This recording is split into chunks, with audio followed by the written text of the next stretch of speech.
Assalamualaikum warahmatullahi wabarakatuh. Perkenalkan, nama saya Zilni Nilasari dengan NIM 8604285656 dari Prodi PGSD. Di sini saya akan mempresentasikan peran filsafat ilmu pendidikan. Ada 4 pertanyaan, yaitu 1.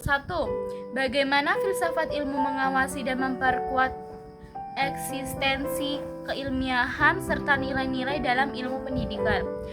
Filsafat ilmu berperan sebagai landasan kritis dalam ilmu pendidikan dengan cara mengkaji 3 aspek utama, yaitu 1. Ontologi.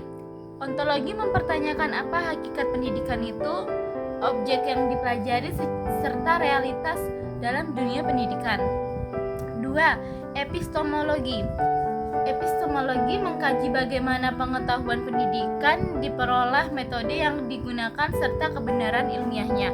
Dan yang ketiga, aksiologi menilai manfaat dan nilai-nilai yang terkandung dalam pendidikan seperti etika, moral, dan tujuan pendidikan itu sendiri.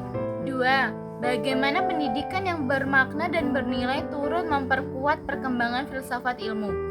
Pendidikan yang bermakna dan bernilai akan menghasilkan praktik pendidikan yang tidak hanya fokus pada transfer ilmu, tetapi juga pembentukan karakter dan pemikiran kritis. Hal ini memperkuat filsafat ilmu karena 1. Mendorong refleksi terhadap tujuan hidup.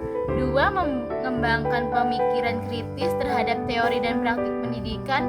3. Menjadikan pendidikan sebagai sarana pembentukan manusia yang utuh, intelektual dan moral, sehingga pendidikan menjadi ruang aktualisasi dan konsep-konsep filsafat ilmu.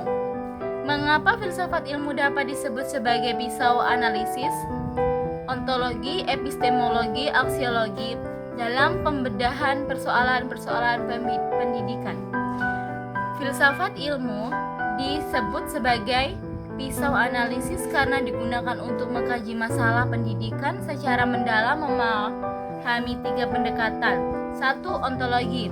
Ontologi menganalisis hakikat masalah, misalnya apa itu belajar. 2. Epistemologi mengkaji cara memperoleh solusi, metode pembelajaran yang tepat. 3. Aksiologi menilai dampak dan nilai dari solusi tersebut, apakah bermanfaat dan etis. Yang terakhir yaitu 4. Contoh konkret penerapan filsafat ilmu dalam praktik pendidikan, misalnya dalam kebijakan kurikulum atau proses pembelajaran.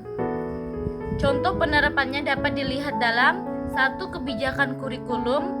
Penyusunan kurikulum mempertimbangkan nilai aksiologi, isi materi, ontologi, dan cara penyampaian epistemologi.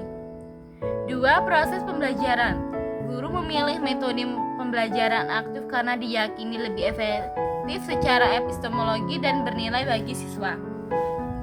Dan yang ketiga, penilaian pendidikan. Evaluasi tidak hanya mengukur kognitif, tetapi juga sikap dan keterampilan sebagai bagian dari nilai pendidikan. Kesimpulannya, filsafat ilmu memiliki peran penting dalam pendidikan sebagai dasar-dasar berpikir kritis, alat analisis, serta penentu arah dan nilai pendidikan agar lebih bermakna, ilmiah, dan bermanfaat bagi kehidupan. Sekian pembahasan singkat dari saya akhiri. Wassalamualaikum warahmatullahi wabarakatuh.